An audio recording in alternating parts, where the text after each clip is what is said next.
we go from fear or believing an all or nothing solution and start to, I think about the motivation that FDR, let's say, was able to motivate in people around. We need to pull together Yeah. on something that affects us all. Well, I think different parts to that, Stacey. I mean, I'm with you. People, if they're too frightened, they're paralyzed, they're immobilized. Mm-hmm, mm-hmm. So they have to see the possibilities and the hope. Now, since I've been doing Blue Dot, I see it everywhere. It's a little like when whatever you do in life, you suddenly see hope and possibilities and success everywhere. But it Yeah. sometimes comes with challenges. And I'll give you an example. Uh, there were a group of people on Martha's Vineyard who worked for 10 years, excuse me, to bring a wind farm to the East Coast, to the Cape Cod area. Big wind farm.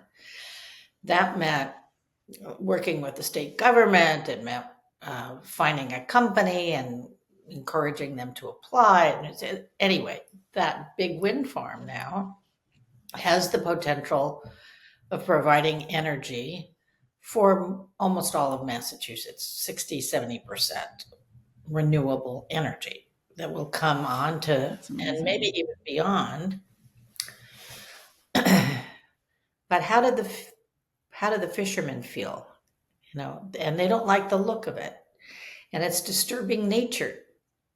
And Mm-hmm. some of the wealthy people who have nice views on Martha's Vineyard suddenly see, even though it's several miles out, a big wind farm. So even where you have success, there are tension points as we get used to this change. And I think, how do we bring people together Mm-hmm. so that we don't demonize the other or the project, hear each other?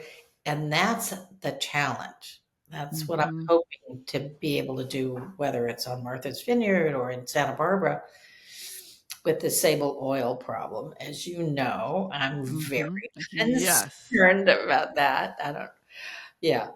And you're the one that brought Sable Pipeline to my attention, and now I'm deeply engaged. Right. I was stunned when a friend of mine sent me, he has a newsletter that goes to the financial markets. And he sent me a story about Sable Offshore Oil, saying that they were going to restart oil drilling in Santa Barbara Channel as of last October was the date that they had initially announced. And I said to him, this is crazy. This will never happen. People in Santa Barbara would never let this happen. Mm-hmm. And then I sat down with Linda Kropp, who I've introduced you to from the Environmental Defense Center, and she said, oh, yes. And this is moving very swiftly. And it even moved through the Planning Commission recently. And now the Board of Supervisors will have to take a vote on transferring the lease from Exxon, who've held these assets, and they're giving them to a very new underfunded company and loaning them $750 million to restart this oil coming out of the ocean into this pipeline that is old and rusted. And the environmental impact report that the county did itself, although it's not released it, says it's likely to cause an oil spill of the same magnitude of the 2015 oil spill every year. Every year. Every year. 450,000. No, was it Gallons. 145,000 gallons of Yeah. crude oil, 150 miles down coast? Right. So, and something even more catastrophic, likely every 4 years. So, much less all the carbon that's going to be emitted from this churning all this stuff up into an air that's saturated already with particles from fire.